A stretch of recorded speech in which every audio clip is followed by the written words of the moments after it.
All right, let's jump right in. We all want to feel confident, right? To feel like we're in control. But here's the thing. Learning to depend on yourself isn't some trait you're just born with. Nope, it's a skill. It's a muscle that you have to build through practice, day in and day out.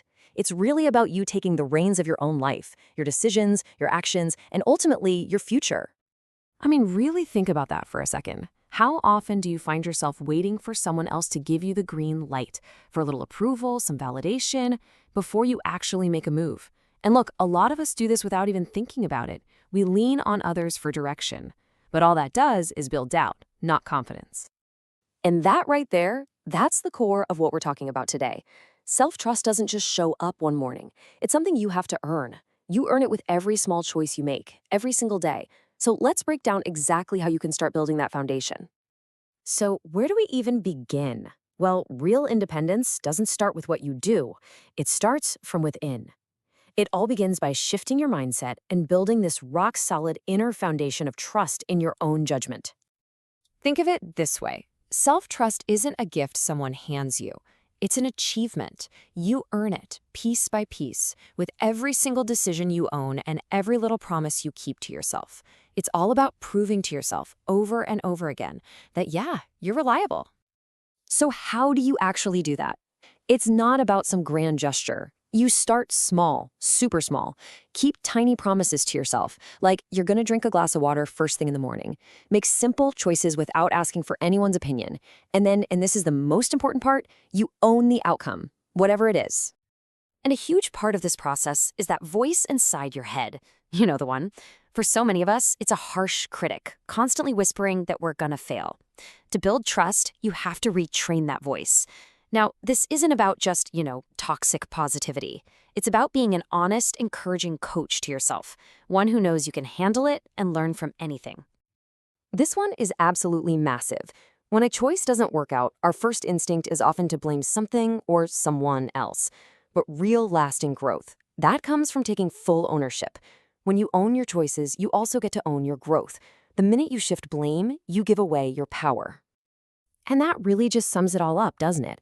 Stepping up and facing a mistake head-on builds way more self-trust than just playing it safe and letting somebody else call the shots for you. That courage is the secret ingredient. Okay, so once you start working on that inner game, what's next? Well, you've got to take that mindset and forge it into reality with actual, repeatable actions. And that is all about daily discipline.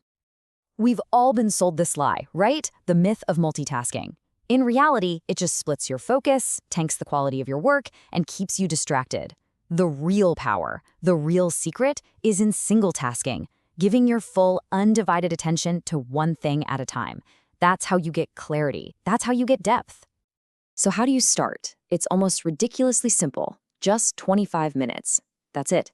Set a timer, pick one task, and for those 25 minutes, you give it everything.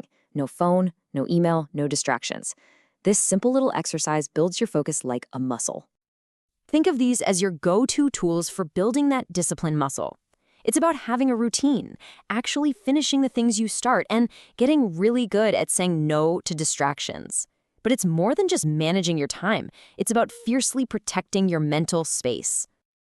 And it's easy to think discipline is all in your head, but that's just not the whole story. Your physical state has a massive impact.